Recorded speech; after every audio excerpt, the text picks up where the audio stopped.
Welcome back. So in this lesson, we're going to add a couple of things. We would notice that our application did not have a main storyboard, which means we can't create any new views. And we're also going to add a tab bar controller to our application. So the first thing we need to do is actually add a main storyboard. So let's go ahead and hit Command N for new file.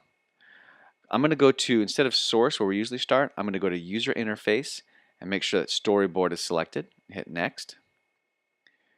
I'm going to call it main.storyboard, and I want to make sure that in the RSS reader,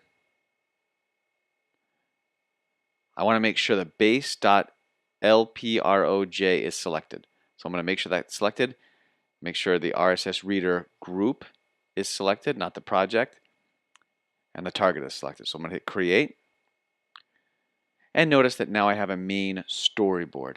But in order for the app to recognize that our main storyboard is what we're going to use, we need to change something in the project. So I'm going to go ahead and click on the project here, and you see all the configuration information. But the one we care about is the main interface. Notice it's blank.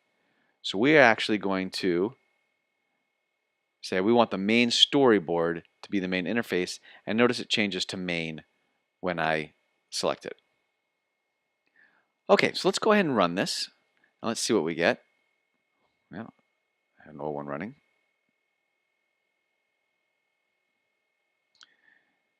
And if we notice that we still have the blank screen, but if we look at the console, it says failed to instantiate the default view controller. That means there's no default view controller. Well, that's probably because there's no view controller, period. If we look at main storyboard, it's blank. There's no scenes. There's nothing on it. Normally when we create a new iOS application project, we get a default view controller, but not in this case. So we need to add one. So in this case, we're actually going to add a tab bar controller. That'll give us the icons at the bottom. So I'm going to open the object library.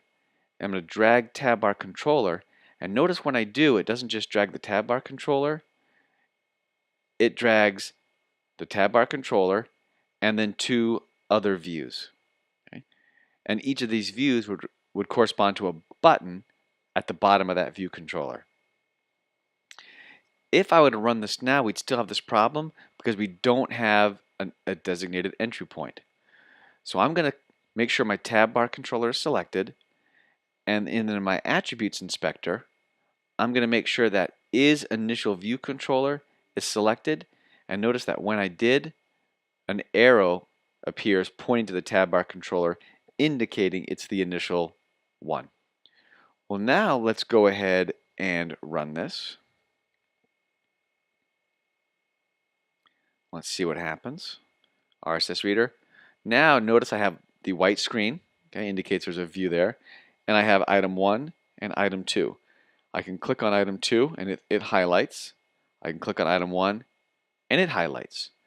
But notice they're both blank and therefore pretty boring. So one of the things we need to think about, remember we looked at our final project, it had 4 tabs at the bottom. We only have 2, so we need to add some more tabs, which we'll take a look at doing in the next lesson.